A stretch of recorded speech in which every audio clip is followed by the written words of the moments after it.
Galera, vamos retomar, falar sobre zoologia então, né? Terminamos a zoologia aí e tal, e vamos fazer essa recapitulação em forma de questões, né? Resolvendo questões, trazendo aí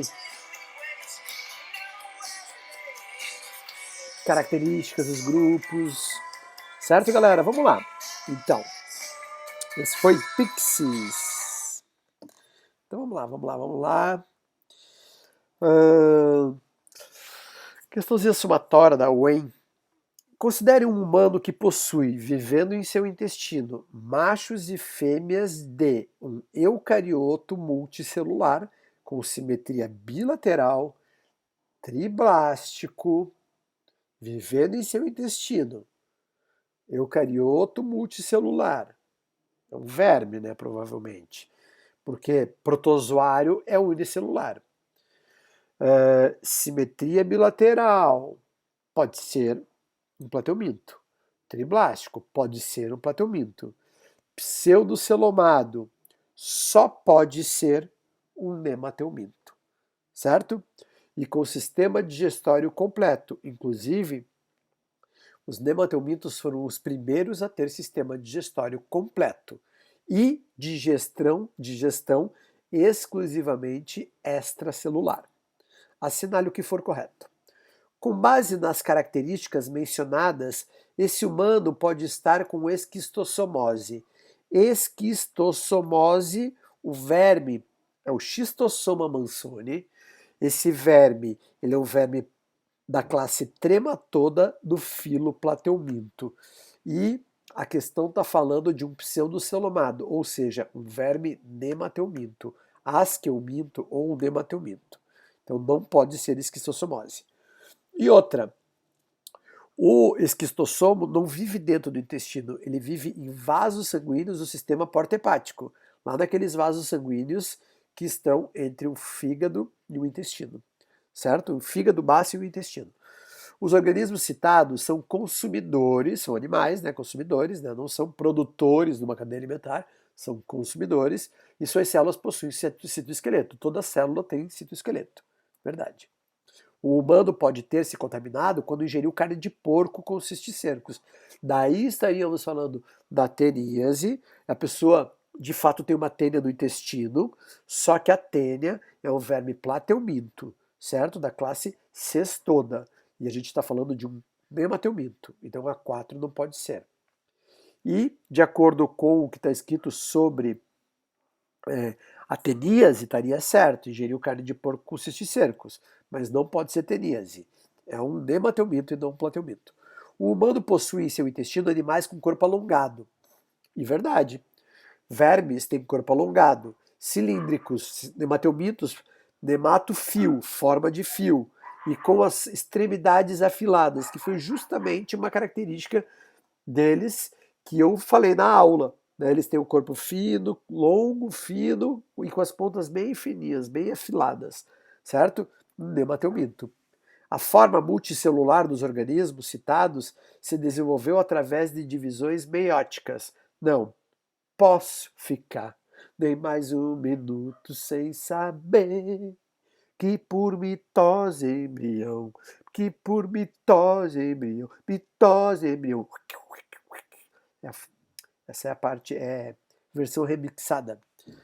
Que por mitose embrião, não por meiose, você vai crescer. Então, o desenvolvimento do animal, desde o embrião até ficar grande, um ser pluricelular, ele cresce por mitoses. Então, a 16 está errada também. Certo, galera? Os anelídeos são animais que pertencem à linhagem dos celomados com metameria. A segmentação do corpo é característica que deu a característica que deu nome ao filo Anélida, ou seja, apresentam metameria. Só existem 3 filos que têm metameria: anelídeos, artrópodos e cordados, que é o corpo segmentado. Então eles são vermes de corpo segmentado, e isso que deu origem ao nome Anélida, é o corpo formado por anéis, que são esses segmentos. Sobre esse grupo, assinale o que for correto. Os anelídeos têm sistema digestório com boca e ânus, desde nemateumintos, né? Anelídeos vem depois. Boca e ânus, sistema digestório completo. Sistema excretor formado por metanefrídeos, que é a mesma coisa que nefrídeos. Metanefrídeo ou nefrídeo é a mesma coisa. O que significa nefrídeo ou metanefrídeo? É uma estrutura que não chega a ser um néfron, igual a gente tem nos nossos rins, é mais simples, por isso nefrídeo e não néfron, e filtra o celoma. O sistema circulatório é do tipo fechado, nos anelídeos é fechado, o sangue está dentro de vasos sanguíneos, né, de artérias principais e capilares, e a respiração pode ser cutânea, certo? No caso de minhocas e sanguessugas, ou ocorrer por meio de projeções especiais do corpo que formam brancas modificadas no caso dos poliquetos. Lembro que os anelídeos poliquetos foram os primeiros que a gente estudou na sequência ali a terem um sistema respiratório que é branquial. Então, tudo certo. As minhocas e as sanguessugas são exemplos de representantes do grupo, certo? Apresenta o clitelo. O clitelo é uma estrutura reprodutora, galera. O clitelo é uma glândula que secreta um casulo. E esse casulo vai sair do corpo de uma minhoca ou de uma sanguessuga como se o anel estivesse saindo do dedo, certo? E ele vai saindo cheio de óvulos que ela mesma produziu. E antes de sair tem um buraquinho onde o outro indivíduo, a outra minhoca, depositou seus espermatozoides. Quando esse anel cheio de óvulos dela passar por dentro do buraquinho que tem espermatozoides da outra, vai acontecer a fecundação. Beleza? Então é isso, para isso que serve o clitelo, para produzir esse casulo. Uma estrutura relacionada com a reprodução sexuada presente nesses animais. Certo? Todos os representantes do grupo são hermafroditas. Não. Oligoquetos, minhoca, aquetos, sanguessugas, são hermafroditas. Poliquetos, os vermes marinhos, são dioicos, de fecundação externa e desenvolvimento indireto, certo? Os poliquetos são dioicos, de fecundação externa e desenvolvimento indireto. Os oligoquetos e aquetos, minhocas e sanguessugas, são monoicos, de fecundação externa e desenvolvimento direto daí, tá? Todos os representantes do grupo são hermafroditas? Não. Apresentam fecundação externa? Todos sim. E desenvolvimento embrionário indireto? Só os poliquetos, certo? Com fase larval dependente de ambiente aquático. Os poliquetos, daí, que são aquáticos a vida inteira. Então o item 4 está errado. Os representantes do grupo apresentam um sistema nervoso bem desenvolvido, com gânglios concentrados apenas na região cefálica. Não. Olha só, o grupo apresenta um sistema nervoso não tão desenvolvido, tem um gânglio cerebroide na cabeça, mais desenvolvido, e um cordão nervoso que passa ao longo do corpo embaixo do tubo digestivo, ou seja, ventral, e em cada anel tem um gânglio cerebroide. Então não tem um só, tem em cada anel, certo? Com gânglios concentrados apenas na região cefálica do corpo, está errado. Onde podemos encontrar também um par de olhos bem desenvolvido. As minhocas também não têm olhos, certo? Eles não têm não têm estrutura fotorreceptora, beleza? Então é isso aí. Aranhas e escorpiões são temidos porque algumas espécies possuem peçonhas muito poderosas. Com base em conhecimentos sobre esses artrópodes, assinale o que for correto. Aranhas e escorpiões são ectoparasitas? Não, nenhum dos dois. Aranhas e escorpiões não são ectoparasitas. Aliás, os dois são predadores, né? Eles se alimentam de coisas que eles matam para se alimentar. Tem presa predador, né? Carrapatos são aracnídeos ectoparasitas, certo? Se tivesse escrito carrapatos são ectoparasitas, são. São aracnídeos? São. Aranhas e escorpiões não. Aranhas e escorpiões pertencem à mesma classe. Possuem 4 pares de patas e o corpo dividido em cefalotórax e abdômen. Aranhas e escorpiões pertencem à mesma classe, classe aracnida. Possui 4 pares de patas, sim, octópodos, 8 pernas. E o corpo é dividido em cefalotórax e abdômen. Sim, em artrópodos, os aracnídeos e os crustáceos têm um corpo dividido em cefalotórax e abdômen. Insetos têm cabeça, tórax e abdômen e 6 pernas. Cabeça, tórax e abdômen e 6 pernas. Tem olhos, ocelos, antena. Serve para olfato. É o nariz, antena, quer dizer, cabeça, tórax e abdômen e 6 pernas. Essa musiquinha eu falei de quem? Dos insetos. Sobre as areias e escorpiões, está tudo certo no item 2. A distribuição dos nutrientes do corpo das aranhas e dos escorpiões é feita pelo sistema circulatório, certo? que é do tipo aberto, certo? Artrópodos todos têm sistema circulatório aberto, beleza? As aranhas caranguejeiras, que são aquelas peludas, peluda não, né? Porque o único animal que tem pelo é mamífero. Cerdudas, porque são cerdas que são feitas de quitina, pelo é feito de queratina. Quando ameaçadas, assumem postura agressiva, armando-se para ataque.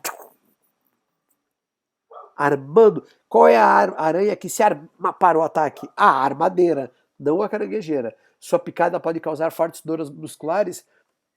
Mialgia é característico da picada da aranha armadeira, certo?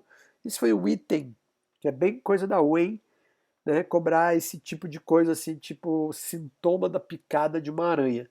Bom, as aranhas caranguejeiras, elas até podem picar alguém, mas sabe qual que é o principal mecanismo de defesa das caranguejeiras? Na bundinha dela, que seria a região abdominal, o abdômen, tem cerdas urticantes. Quando ela se sente ameaçada, ela esfrega suas patas nas cerdas, né, no abdômen, jogando as cerdas no ar, porque é levinho, e aquilo ali entra nas vias respiratórias dos animais, e os animais ficam irritados com aquilo, é urticante, né? Certo? Pode causar coceira, vai arder, entende? É assim que se defende. Dificilmente ela se defende picando. Se elas picarem, vai doer a picada porque as quelíceras delas são tipo um prego entrando em você, né? Então tá, mas está errado, seria as armadeiras. As aranhas injetam a peçonha na presa por meio das fiandeiras. Não, fiandeiras servem para produzir teia, enquanto os escorpiões utilizam o pedipalpo caudal. Pedipalpo é peça da boca, certo? Aranhas e escorpiões têm, inclusive os escorpiões têm pinças nos pedipalpos. Só que o aguilhão do escorpião tá lá no último segmento abdominal que é chamado de telson. Ali que está o aguilhão que injeta o veneno, sabe, né?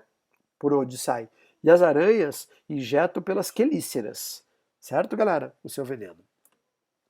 Os animais habitam os mais diversos ambientes e possuem as mais variadas formas, sendo que cada espécie animal tem sua estratégia para viver em equilíbrio com o meio.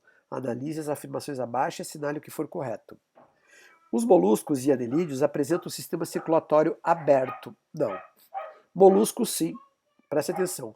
Moluscos, de maneira geral, sim, com exceção dos cefalópodos, polvos e lulas, que é fechado. Certo? Só que os anelídeos, o filo inteiro é fechado.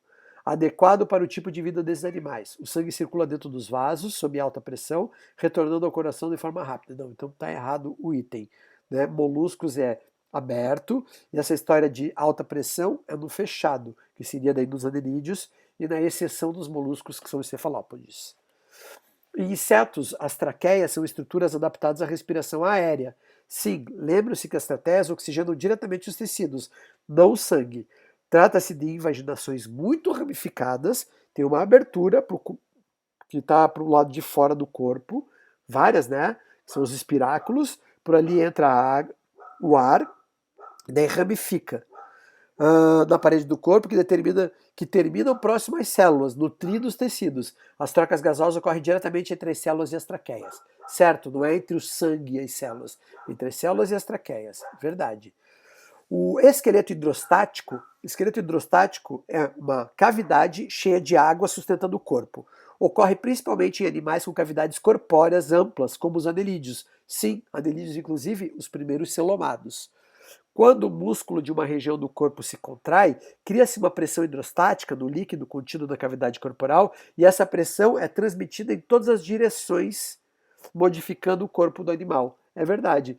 Quando você vê a minhoca se mexendo, ela contrai o corpo com a musculatura dela e aonde não está contraído, incha. Por quê? Porque esse líquido se deslocou para onde não está contraído. Então vai modificando o corpo, certo? Os poríferos e quinidários desenvolveram suas estruturas especiais para eliminar suas excretas. Quem tem estrutura especial para eliminar excreta tem sistema excretor. Poríferos, quinidários e equinodermos não têm sistema excretor.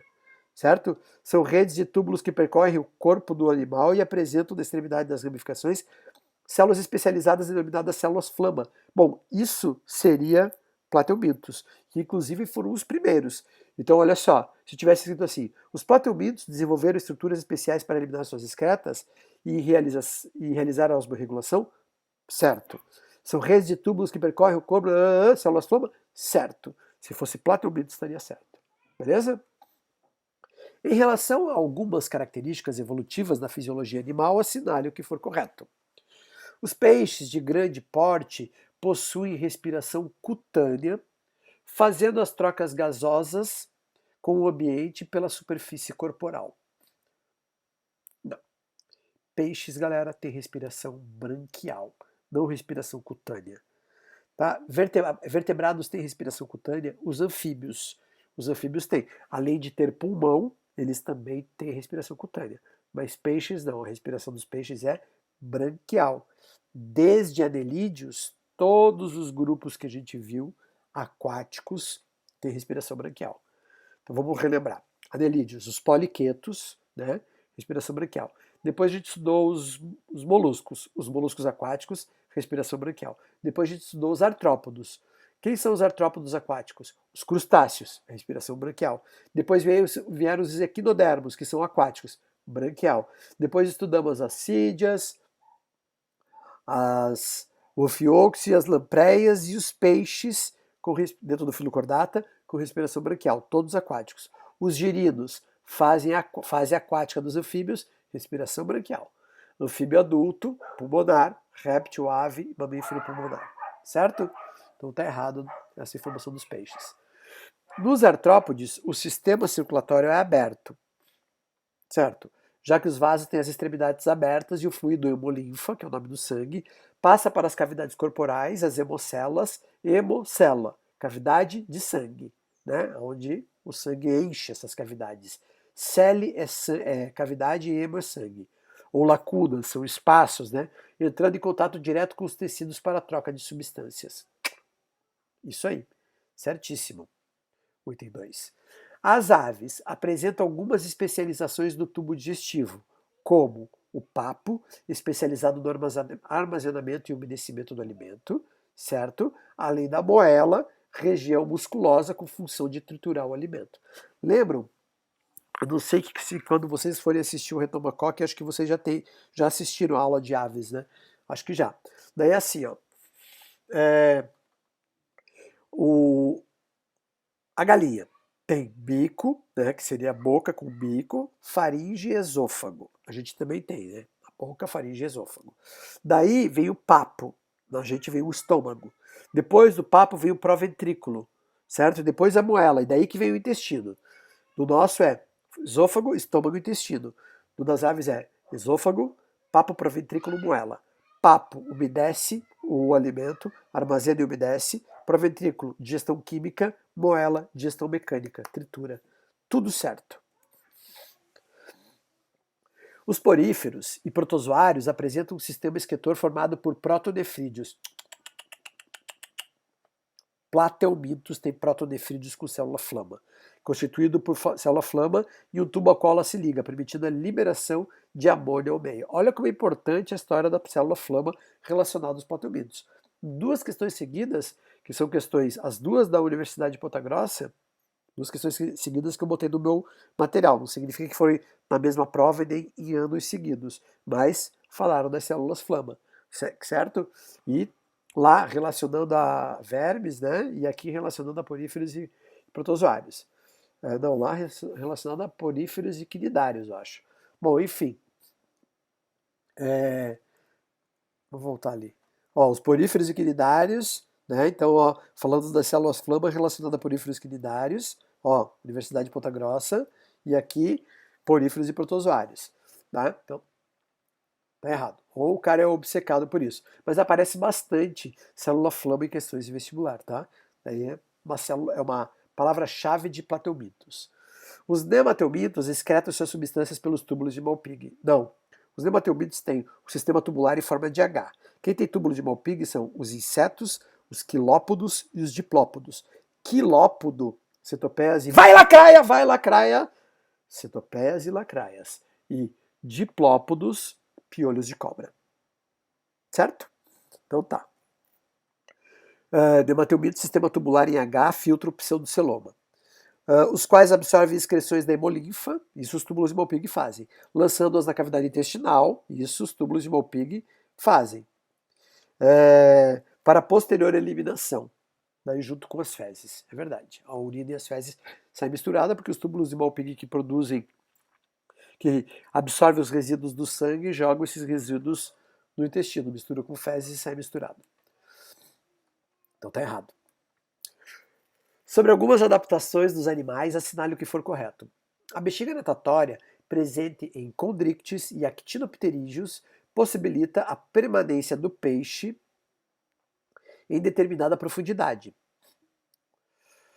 Tem uma coisa errada já. Os condrictis não têm bexiga natatória, tá? Condrictis são os peixes cartilaginosos, tubarões, raias e quimeras. Certo? Tubarões, cações, raias e quimeras. Não tem bexiga natatória. Actinopterídeos, quem são? Actinopterídeos e sarcopterídeos são peixes ósseos. Esses têm bexiga natatória, que possibilita a permanência do peixe em determinada profundidade, certo? Quando a bexiga natatória se enche de água, não, de ar. A bexiga natatória tem ar. Se enche de água, ele enche de ar, ele flutua. Esvazia de ar, ele afunda, certo? Então, tá errado. Então tem que encher de ar para ficar menos denso, não de água. Fisicamente errado também. Anelídeos aquáticos representados pelas minhocas, quinidários. Anelídeos aquáticos representados por minhoca. Se eu perguntar para minha filha, a Manu, de 6 anos, se minhoca é um animal aquático, ela vai saber que é terrestre. Certo? Então o item está errado. Entenderam? Quinidários, representado pelos Meu Deus! Quinidários representados pelos crustáceos? Não, os quinidários, água-viva, anêmonas, corais, caravelas, certo? Quem são os crustáceos? Quem são os crustáceos? Siri, caranguejo, camarão, lagosta. Nada a ver. E anfíbios adultos apresentam expansões externas de superfície denominadas brânquias. Bom, vamos ver quem tem brânquias nessa galera? Anelídeos aquáticos têm brânquias, não as minhocas, os poliquetos. Quinidários, mesmo sendo aquáticos, não têm brânquias. Crustáceos têm brânquias. Anfíbios adultos não têm brânquias. Geninos têm brânquias. Certo? Para realizarem trocas gasosas. Bom, o item 2 está errado também.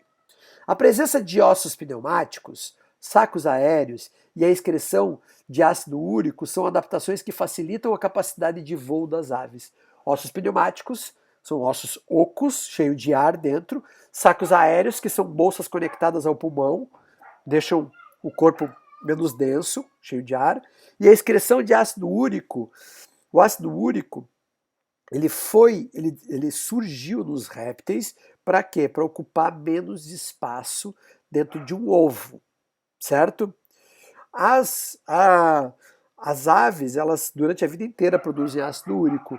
E à medida que esse ácido úrico vai sendo produzido, concentrado, ele não vai ser armazenado em lugar nenhum, ele vai cair na cloaca, certo? E toda vez que a cloaca está cheia de fezes junto com essa urina, sai. Então isso faz ser mais leve, porque não precisa de água. É o resíduo concentrado, sem água, certo? Então facilita a capacidade de voo, certo? As minhocas apresentam uma prega longitudinal interna, certo? Posterior aos secos. Os secos são órgãos que ajudam na digestão. Na digestão, por exemplo, da celulose das folhas. Na parte superior do intestino, uma prega longitudinal denominada tiflossole. Se você tem dúvida disso, você pode pegar a minha aulinha, que está lá no Drive, a minha aula de anelídeos, e vai lá e procura na parte da digestão que eu explico isso, que serve para o quê? Aumentar a área intestinal para facilitar a absorção de nutrientes. Quem tem algo parecido são os condrictis, peixes cartilaginosos, os tubarões. Eles têm uma válvula em espiral dentro do intestino para compensar que o intestino é curto, aumentando assim a área de absorção intestinal, certo? Também nos tubarões essa válvula pode ser chamada de tiflossole. Certíssimo. A rádula presente em certos moluscos, certo? Serve para quê? Para raspar para raspar o alimento. A rádula é uma língua raspadora. Tem por função secretar a concha? Não. O manto, desculpa, eu tô meio fanho, tô com o nariz meio trancado de rinite. Não é um banto com B, é um banto com M, entenderam? Manto. É o manto que é a pele é uma pele glandular que secreta a concha. Certo, galera? As barbatanas de tubarões são consideradas uma iguaria na cozinha do leste asiático. Analistas dizem que o aumento da demanda, sobretudo da China, tem incentivado a extração dessa parte do animal para exportação ilegal. Por ano, calcula-se entre 70 a 100 milhões de tubarões são mortos mundo afora com o mesmo objetivo, exportação de barbatanas. Os animais normalmente têm suas barbatanas retiradas e em seguida são jogados de volta ao mar. No Brasil, embora as barbatanas dos tubarões não sejam uma iguaria, a sua carne, vendida com o nome de cação, é muito apreciada. Sobre ecologia, assuntos relacionados, é correto afirmar que essa foi uma questão da UFSC. Embora existam várias espécies de tubarões, algumas chamadas de cações, é na pesca que eles chamam o tubarão de cação. Tá? Todos são peixes, certo? Que possuem esqueleto cartilaginoso, certo? Sistema circulatório do tipo fechado, certo? E respiração branquial, certo? A circulação é do tipo fechado, simples, passa só uma vez no coração, e completo, porque sangue arterial e venoso não se misturam.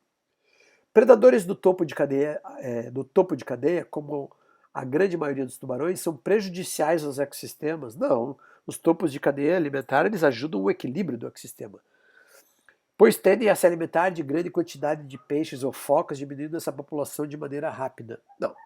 Está em equilíbrio. Certo? Predadores de topo de cadeia alimentar que causam prejuízo somos nós com as nossas redes gigantes de pesca. Certo, galera? Os tubarões pertencem ao filo dos cordados, certo? Cujos representantes possuem sistema nervoso dorsal, característica básica dos cordados, sistema nervoso dorsal, notocorda, fendas faringianas e cauda na fase embrionária e o sistema nervoso dorsal a vida inteira. Escamas, placoides, os tubarões têm, reprodução sexuada, tá certo? E desenvolvimento embrionário indireto não, porque tubarão não nasce larva. Os tubarões são animais recentes na escala evolutiva dos vertebrados. Não, né? A gente está estudando a ordem evolutiva. Olha só, os cordados. Primeiro vem os protocordados, assídeas e anfioxo. Depois vem os ciclostomados, depois vem os condrictes, depois vieram os osteíctes, que são os peixes ósseos. Depois vieram os anfíbios, depois vieram os répteis, depois vieram os mamíferos, depois vieram as aves. Então, pô, os condrictes, que são representados pelos tubarões, já estão muito mais tempo. Então tá errado, certo? 50 milhões de anos é a era cenozoica. Os primeiros tubarões devem ter surgido há 400 milhões de anos atrás, mais ou menos. Os primeiros condrictes. Eles não são a mesma espécie de tubarão que existe até hoje, porque as espécies vêm se modificando ao longo dos tempos, né? Mas são os tubarões atuais e os tubarões ancestrais. Assim como os peixes ósseos, os tubarões possuem bexiga natatória. Não, a gente já discutiu isso na questão anterior. Tubarões, peixes cartilaginosos não têm bexiga natatória. Desculpa. Vamos para a última. Assinale o que for correto sobre as características principais dos grupos de vertebrados. As aves são vertebrados terrestres, certo? Ectotérmicas, não, endotérmicas. Certo? Aves e mamíferos são endotérmicos e que fazem uso das penas para regular a temperatura corpórea. Isso sim. O bico córneo, cravejado de pequenos dentes, que pode ser serrilhado, né? Possibilita as diferentes espécies explorar diferentes alimentos, desde sementes a pequenos roedores, por exemplo. Isso tudo é verdade. Né? Então o que está errado aqui? Só a palavra ectotérmico. Anfíbia é uma classe de vertebrados ectotérmicos, certo? Dotados de pele lisa, porque não tem escama, certo? E rica em glândulas mucosas. Nem escama, não tem queratina, nem pelo, nem pena. A maioria dos adultos vive em terra firme e apresentam respiração pulmonar. Sim. Enquanto as larvas são aquáticas e respiram por meio de brancas, certo? Exemplares de anfíbios também apresentam respiração cutânea, verdade, né? O sapo tem respiração cutânea também. Tudo certo. Os condrictes, peixes cartilaginosos, são vertebrados aquáticos dotados de mandíbula, certo? Né? Então, inclusive, tem as lampreias amandibulados, agnatos, né? Os ciclostomatos, boca circular. Condrictes foram os primeiros vertebrados com mandíbula, com o corpo revestido de escama placoide. Lembra que eu pedi assim, ó, lembra que escama de tubarão é placoide, o resto das escamas são de peixes ósseos. Esqueleto cartilaginoso, também tem nadadeiras pares. Exemplos, tubarões, cações, quimeras e raias, certo? A classe reptília é composta de vertebrados aquáticos. Não. Os répteis foram os primeiros a se adaptar definitivamente ao ambiente terrestre, mas tem algumas espécies que são aquáticas, mas não respiram por brânquias, né? Tipo tartaruga marinha, respiração pulmonar. E cutânea, não, errado também, os répteis já têm uma pele queratinizada e impermeável.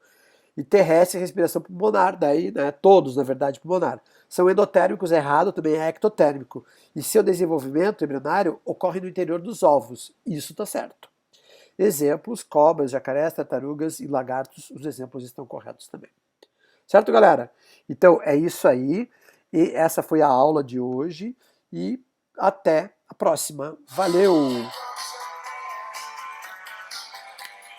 Here comes the man. Here comes your man. Tchau, galera.